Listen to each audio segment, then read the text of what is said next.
আসসালামু আলাইকুম ভিউয়ার্স, জান্নাতুল মাম কিচেনে আপনাদের সবাইকে স্বাগতম। আজকে আমি ডিম রেসিপি করে দেখাবো। তো এজন্য আমি আপনাদেরকে যা যা উপকরণ লাগছে এটা আমি আপনাদেরকে দেখিয়ে দিচ্ছি। চলুন। তো আজকে আমি ডিম নিয়েছি। ডিম ডিম ভুনা রেসিপির জন্য যা যা উপকরণ নিয়েছি চলুন আপনাদের দেখিয়ে দিচ্ছি। নিয়েছি পেঁয়াজ বাটা, রসুন বাটা, আদা বাটা, কাঁচামরিচের ফালি, একটি তেজপাতা, হলুদ গুঁড়া, মরিচ গুঁড়া, নিয়েছি ধনিয়া বাটা, জিরা, এলাচ, লং নিয়েছি। একটা আলু কুচি করে নিয়েছি গ্রেটার দিয়ে, নিয়েছি পেঁয়াজ কুচি করে, এখানে লবণ, সস, টমেটো। আজকে রেসিপির জন্য এগুলো নিয়েছি উপকরণ। তো চলুন এখন আমি ডিমটা সেদ্ধ করে নেই। তো আমি চুলাতে পানি গরম করতে রেখেছিলাম। এখন আমি এই গরম পানির ভিতরে ডিমগুলো দিয়ে দিব। তো ডিমগুলো দিয়ে দিচ্ছি সিদ্ধ করতে। তো ডিমগুলো সেদ্ধ করতে দিয়ে দিচ্ছি। তো আমি কিছুক্ষণ পরে ফিরে আসছি ডিমগুলো সিদ্ধ হওয়ার পরে।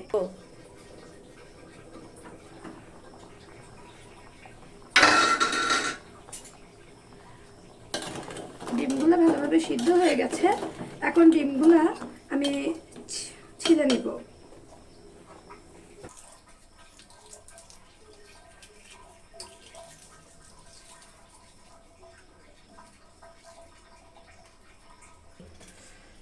ডিমগুলো একটু এভাবে করে কেটে দিচ্ছি যাতে ভালোভাবে এর ভিতরে মশলাগুলো ঢোকে। ডিমগুলো ভাজার জন্য একটু হলুদ গুঁড়া, একটু মরিচ গুঁড়া, একটু লবণ, একটুখানি লবণ দিয়ে দিব। দিয়ে ডিমগুলো চুলাতে সুন্দর করে ভেজে নেব।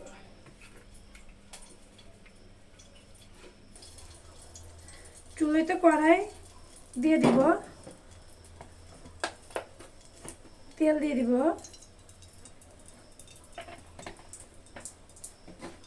তেল গরম হয়ে গেছে, ডিমগুলো ভেজে নেব।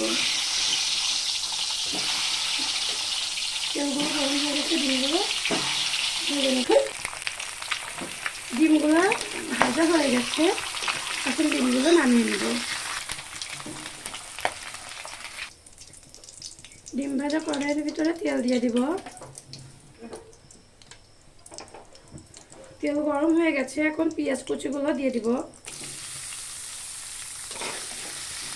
পেঁয়াজগুলো লাল লাল করে একটু ভেজে নেব। পেঁয়াজগুলো একটু ভাজা ভাজা হয়ে গেছে, এখন আমি এখানে রসুন বাটা দিয়ে দিব।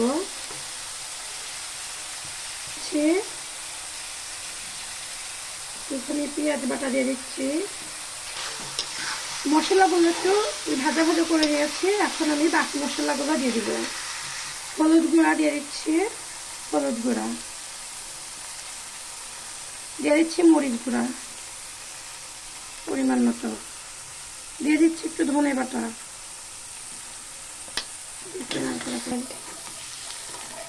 দিয়ে দিচ্ছি, কাঁচামরিচের ফালি দিয়ে দিচ্ছি লং আর এলাচটা দিয়ে দিচ্ছি। এখানে লং আর এলাচ, একটুখানি পানি দিয়ে দিচ্ছি যাতে মশলাটা পুরা না লেগে যায়।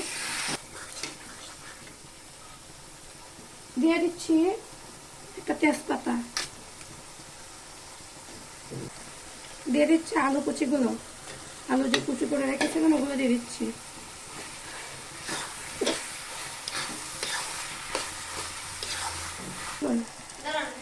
দিয়ে দিচ্ছি টমেটো, কুচি করা টমেটো।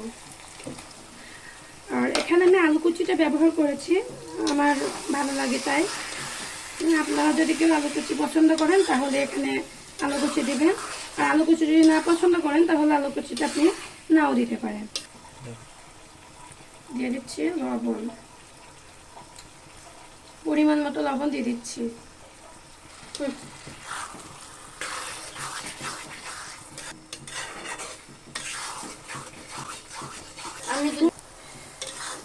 মশলা থেকে তেলটা ছেড়ে দিয়েছে, সুন্দর করে মশলাটা কষিয়ে নেওয়া হয়ে গেছে। এখন আমি ডিমগুলো দিয়ে দিব, দিয়ে দিচ্ছি ডিমগুলো দিয়ে একটু মশলা দিয়ে একটু নাড়াচাড়া করে নিচ্ছি।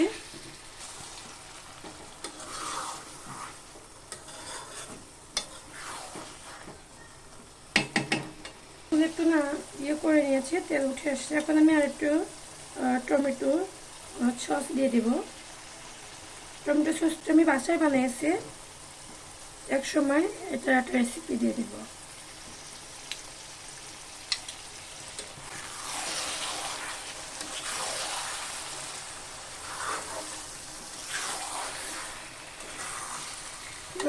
টমেটো সস দিলে কিন্তু ডিম ভুনাটা বেশ ভালোই লাগে খেতে। তো আপনারা যদি টমেটো সস পছন্দ করেন তাহলে দিবেন, এখানে অনেক বেশি মজা হবে। আর না করবেন তারা এটাকে স্কিপ করতে পারেন। তা ভালোভাবে কষানো হয়ে গেছে, তেলটা উঠে আসছে, তো এখন আমি একটুখানি পানি দিয়ে দিব।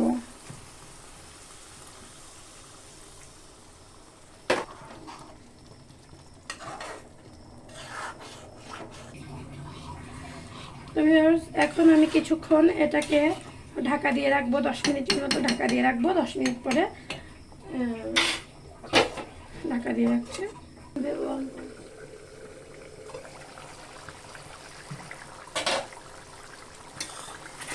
তলায় লেগে যাচ্ছে কিনা একটু নাড়া দিয়ে দিচ্ছি।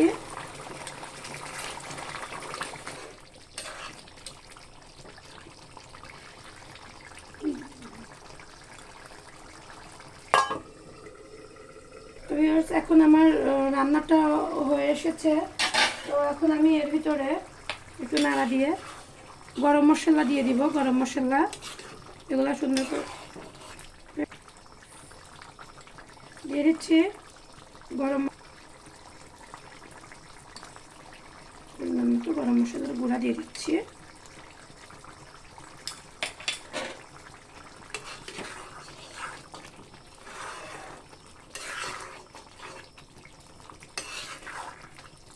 গরম মশলার গুঁড়ো দিয়ে দিচ্ছি। এখন আমি একটু ঢাকা দিয়ে রাখবো, 2 মিনিট ঢাকা দিয়ে রেখে পরে নামাই নিব।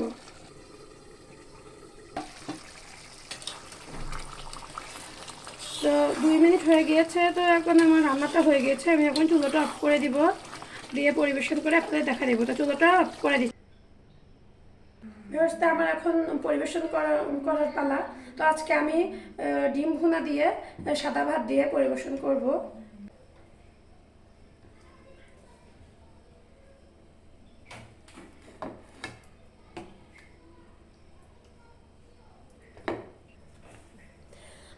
তো আজকে যেভাবে ডিম ভুনা করছি, তো আপনাদের ভাই আজকে খাবে, খেয়ে বলবে যে কেমন হয়েছে। আর জান্নাতুল খাবে, খেয়ে বলবে যে কেমন হয়েছে। বিসমিল্লাহির রহমানির রহিম।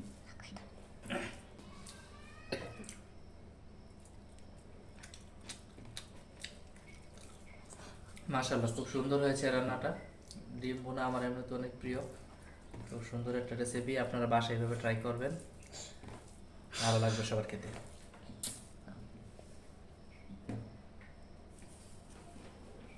তো ভিউয়ার্স, আজকে ভিডিওটা এখানে শেষ করছি।